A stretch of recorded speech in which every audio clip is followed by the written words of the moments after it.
Shalimar Jewelry inaugural offer. Flat 9% VA on gold ornaments, 12,500 off on purchase of 1 kg silver.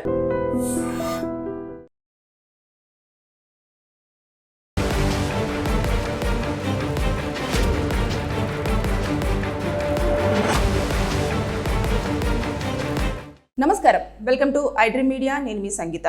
ఎవరైనా సరే మనకు తెలిసిన వాళ్ళు మన దగ్గరికి వచ్చి ఒక బిజినెస్ దీంట్లో మీరు ఇంత పెట్టుబడి పెడితే అధిక మొత్తంతో వడ్డీతో మనకు మళ్ళీ బ్యాక్ లాభాలు రావడం జరుగుతుంది అని చెప్పగానే అసలు ఆలోచించారు. సెకండ్ థాట్ ఉండదు, అరే మనం తక్కువ పెట్టుబడి పెడితే వాళ్ళు అధిక మొత్తంలో మనకు వడ్డీతో కూడిన డబ్బులు వెనక్కి ఎలా ఇస్తారు అని చెప్పేసి ఎవరికి ఆ ఆలోచన ఉండనే ఉండదు. 10 రూపాయలు పెట్టామా 100 రూపాయలు రావాలని చాలామంది ఆశిస్తుంటారు, తప్పులేదు అది. కానీ ఈజీ వేలో మాత్రం ఎప్పుడూ కూడా డబ్బులు రావు, కష్టపడితేనే డబ్బులు రావడం అనేది జరుగుతుంది. ఈ పాయింట్ మాత్రం చాలామంది గుర్తుపెట్టుకోవాలి దయచేసి.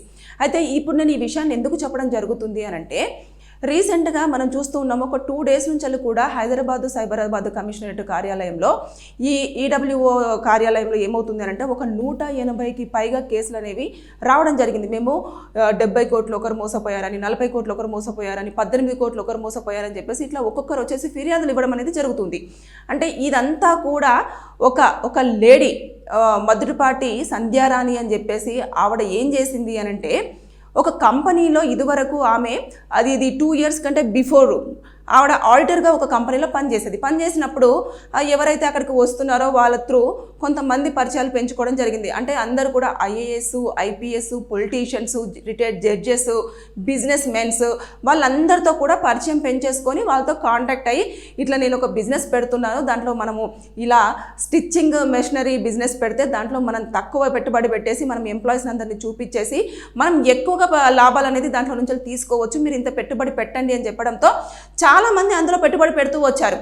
అంటే రీసెంట్గా ఒక పర్సన్ మనకు ఏదైతే సైబరాబాద్ కమిషనరేట్లో చెప్పారు, నేను ఒక 70 కోట్ల రూపాయలు నేను సంధ్యారాణి ఎవరైతే ఉన్నారో ఆవిడ ఈ స్టిచ్చింగ్ మిషనరీ బిజినెస్లో పెడితే నాకు ఎక్కువ మొత్తంలో లాభాలను చూపిస్తాను అని చెప్పేసి చెప్పడం జరిగింది అని చెప్పేసి చెప్పడంతో అతను డబ్బులు పెట్టాడు. కానీ ఇప్పుడు ఆమె ఏం చెప్తుందంటే, నేను నష్టపోయాను, నా దగ్గర డబ్బులు లేవని చెప్పేసి ఇంకా వీళ్ళకి కనిపించట్లేదు. ఇది ఒక 2 ఇయర్స్ నుంచి కూడా ఇది కంటిన్యూ అవుతుంది.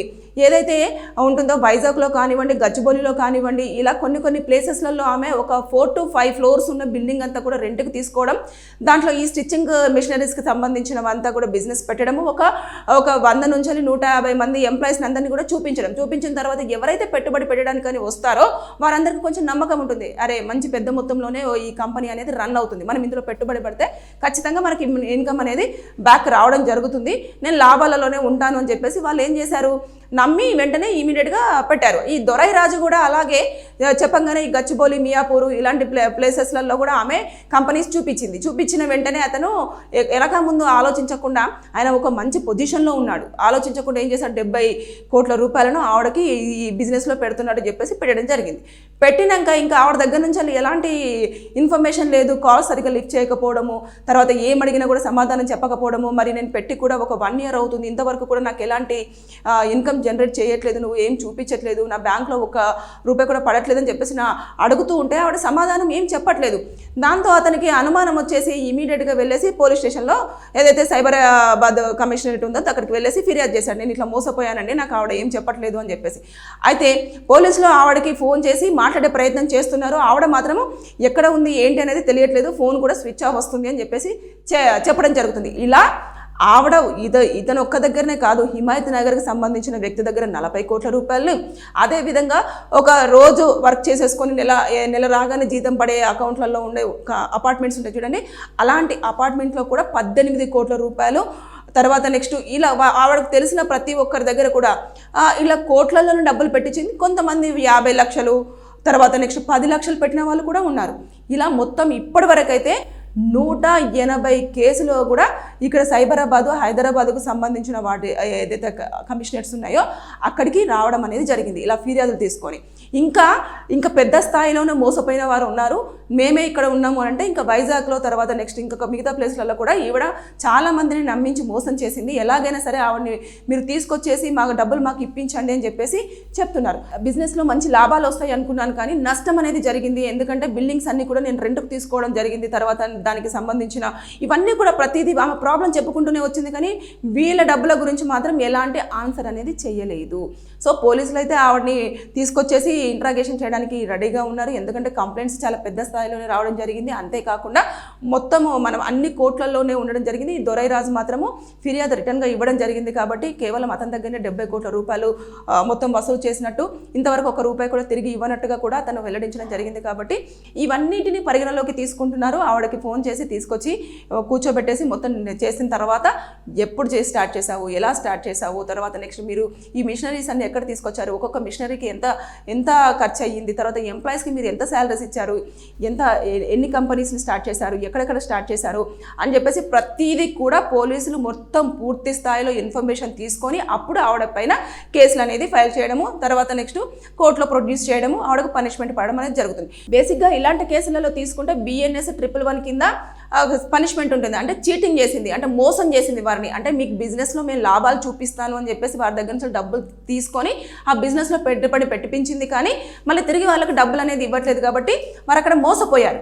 ఆ మోసానికి ఈ సెక్షన్ అప్లికేబుల్ అవుతుంది. దాంట్లో వచ్చేసి ఒక 6 నెలల నుంచి 3 సంవత్సరాల వరకు జైలు శిక్ష పడుతుంది. దాంతోపాటు 50,000 రూపాయలు జరిమానా విధిస్తారు. అంతేకాకుండా ఇంకా ఆవిడ దౌర్జన్యం చేసిన, బెదిరించిన, ఇంకా డిఫరెంట్ కేసులు ఉంటాయి. ఇక్కడ చూస్తే మాత్రం ఆవిడ బెదిరించలేదు, ఎవరిని ఇబ్బంది పెట్టలేదు. కాబట్టి ఇక్కడ మాత్రం ఈ కేసులో మాత్రము మనము BNS 111 మాత్రమే పరిగణలోకి తీసుకోవడం అనేది జరుగుతుంది. అయితే బేసిక్గా ఎప్పుడైనా సరే మీరు ఒక పెట్టుబడి పెడుతున్నారు ఒక బిజినెస్లో అన్నప్పుడు మీరు పూర్తి స్థాయిలో దాని గురించి తెలుసుకోవాలి. వాటికి ఎలాంటి రైట్స్ ఉన్నాయి, ఏమున్నాయి, అసలు లాభాలు ఎంతవరకు వచ్చాయి, బిజినెస్ స్టార్ట్ చేస్తేనే లాభాలు వస్తాయా లేకపోతే ఏముంటుంది అని చెప్పేసి, మీకు అంతగా బిజినెస్లో పెట్టుబడి పెట్టాలి అని ఉన్నప్పుడు అది ఆథరైజ్డ్ అయి ఉన్నదా లేదా, తర్వాత నెక్స్ట్ కంపెనీకి అన్ని పర్మిషన్స్ ఉన్నాయా లేదా, ఇవన్నీ చూసుకోవాలి. చూసుకున్న తర్వాత ఎవరో థర్డ్ పర్సన్ వచ్చేసి పెట్టండి అంటే పెట్టేసి మోసపోయిన తర్వాత ఇలా చేతులు కాలాక ఆకులు పట్టుకుంటే లాభం ఏంటి అన్నట్టు పోలీసులు వారి వేలో వాళ్ళు ఇంట్రాగేషన్ చేస్తారు. ఆవిడని పిలుస్తారు, సంధ్యారాణి గారిని పిలిచి కూర్చోబెట్టేసి మాట్లాడతారు. ఆవిడ చెప్పేదాన్ని బట్టేసి డిపెండ్ అయి ఉంటుంది. ఒకవేళ ఆవిడ లేదు నన్ను నష్టపోయాను, వాటిని అన్నింటినీ కూడా నేను తిరిగి నష్టాలు జరిగినాయి కాబట్టి నేను ఎంప్లాయీస్కి ఇచ్చాను, మిషనరీ వాళ్ళకి నేను డబ్బులు సర్దుబాటు చేశాను, ఏవైతే రెంట్స్ ఉన్నాయో ఆ రెంట్స్ని పే చేశాను, సో నేను ఇప్పుడు ఇవ్వలేని సిచ్యువేషన్లో ఉన్నాను అంటే కూడా ఏం చేయలేదు. కోర్టు బలవంతంగా మాత్రము వారి దగ్గర నుంచి వసూలు చేసే అవకాశాలు ఉండవు. అంటే ఇది ఒకవేళ వసూలు చేయాలన్నా కూడా వారికి టైం ఇస్తారు. ఒక టైం డ్యూరేషన్ పీరియడ్ ఇచ్చేసి మీరు ఈ టైం నుంచి ఈ టైం వరకు ఎవరెవరికి ఎంతెంత ఇవ్వాలనుకుంటున్నారో అది మొత్తం కూడా చెప్పండి అని విత్ వడ్డీతో సహా మీకు ఇప్పించడం అనేది జరుగుతుంది. కానీ ఇక్కడ చూసుకుంటే కోట్లలోనే ఇన్కమ్ ఉంది. దాన్ని ఆవిడ ఎలా చేస్తుంది, ₹1 మనకు తలకు మించిన భారం అవుతుంది. ఒక్కొక్కరి దగ్గర 70 కోట్లు, 40 కోట్లు, 18 కోట్లు, 20 కోట్లు, 5 కోట్లు, 4 కోట్లు ఇలా చూసుకుంటూ పోతుంటే ఒక 100 కోట్లకు పైగానే ఆవిడ అందరి దగ్గరికి వెళ్ళి వసూలు చేసిందని చెప్పేసి మనం అంచనా వేయొచ్చు. మనకు వచ్చిన ఫిర్యాదుల ప్రకారంగా చూసుకుంటే ఇది కన్ఫర్మేషన్ నెంబర్ అయితే కాదు, జస్ట్ మనం వాళ్ళు చేసిన క్యాలిక్యులేషన్ బట్టి చూసుకుంటే ఒక రఫ్లీ చెప్తున్న నెంబరే. ఇలా చూసుకుంటే మనము ఎప్పుడైనా ఏదైనా బిజినెస్ మనకు పెట్టుబడి అనేది తక్కువ పెట్టి ఎక్కువగా ఇన్కమ్ లాభాలు వస్తాయి అంటే మాత్రం అది కష్టం రాదు. ఎంత కష్టపడితే అంత మనకు లాభం అనేది రావడం జరుగుతుంది. అది మనం ఓన్గా పెట్టుకుంటే చెప్పలేం. థర్డ్ పార్టీలలో మనం ఇలా పెట్టినాము అంటే వాళ్ళు ఏమంటారు, మేము నష్టపోయాము కాబట్టి ఆ నష్టాన్ని మేము ఫుల్ఫిల్ చేసుకోవడానికి వాళ్ళకు వీళ్ళకి ఇచ్చేసి వీటిని కూడా సెటిల్మెంట్ చేసామంటే మనం చేసేది ఏముండదు. అక్కడ పెట్టుబడి ఇంత కష్టపడి ఇంత దాచుకొని తీసుకెళ్ళి ఎవరికో ఇస్తే వారు నష్టపోయాము అని చెప్పేసి అన్న తర్వాత ఈ డబ్బులన్నీ మనం నష్టపోయినట్టే కదా. సో ఏదైనా పని ఒకటి చేసే ముందు ఆలోచించి నిర్ణయాలు తీసేసుకోండి. ఇప్పుడైతే మరి ఆవిడ ఒకవేళ దొరికినా కూడా ఆవిడకు ఒక 6 నుంచి వెళ్ళి 3 సంవత్సరాల వరకు జైలు శిక్ష, ఒక 50,000 రూపాయల జరిమానా అనేది విధించడం జరుగుతుంది. ఒకవేళ వసూలు చేయాలి అంటే ఆవిడ నేను అంత ఇచ్చుకోలేను అంటే ఈ జైలు శిక్షను పెట్టేసి ఆమెను జైల్లో పెట్టడం జరుగుతుంది. ఆమె జైలు బెయిల్ తీసుకొని బయటికి రావడం అనేది కూడా జరుగుతుంది. తర్వాత వచ్చిన తర్వాత మళ్ళీ సేమ్ రిపీట్ అవుతుంది. కాబట్టి ఇలాంటివన్నీ సొసైటీలో జరుగుతున్నాయి. కాబట్టి దయచేసి ఎవరైనా సరే పెట్టుబడులు పెట్టండి అని అంటే మీరు ఆలోచన చేయండి. RBI గైడ్లైన్స్ చూడండి. తర్వాత నెక్స్ట్ ఆ కంపెనీ ఎప్పుడు స్టార్ట్ చేశారు, ఎలా స్టార్ట్ చేశారు, దానికి అన్ని GSTకి పే చేస్తుందా లేదా, అసలు ఎన్ని సంవత్సరాల నుంచి రన్ అవుతుంది, ఎంతమంది ఎంప్లాయీస్ ఉన్నారు, ఎంప్లాయీస్ అందరూ కూడా ఫస్ట్ నుంచి ఇప్పటివరకు ఒకరే కంటిన్యూ అవుతున్నారా లేదంటే ఎంప్లాయీస్ మారుస్తూ వస్తున్నారా, ఇవన్నీ కూడా మీరు పూర్తి స్థాయిలో చెక్ చేసుకుంటే మీరే శ్రేయస్కరంగా ఉంటారు, మీకు ఎలాంటి నష్టం జరగకుండా ఉంటుంది. ఇప్పుడైతే ఆవిడ గురించి మొత్తం పోలీసులు అయితే గాలిస్తూ ఉన్నారు. తీసుకొచ్చిన తర్వాత ఏం జరుగుతుంది అనేది మనం వేచి చూడాల్సిందే. మీకు కనుక ఎవరికైనా లీగల్గా ఏమైనా డౌట్స్ ఉన్నా, లేదు అంటే ఏదైనా ప్రాబ్లం ఉన్నా కూడా కింద వీడియోలో మీరు కామెంట్ రూపంలో తెలియజేయండి. లేదు అనుకుంటే స్క్రీన్ మీద కనిపిస్తున్న నెంబర్కి కాల్ చేసేస్తే నేను మీకు లీగల్గా మీకు ఏ డౌట్ ఉన్నా కూడా నేను క్లియర్ చేయడానికి ప్రయత్నం చేస్తాను. Thank you. And don't forget to subscribe to iDream. And for more videos, Please subscribe to iDream. Please subscribe to iDream. Please subscribe iDream. And please subscribe to iDream. For more videos, subscribe to iDream. please like, share and subscribe to the channel. Congratulations, iDream. subscribe to iDream. Subscribe to iDream. So subscribe to iDream Media.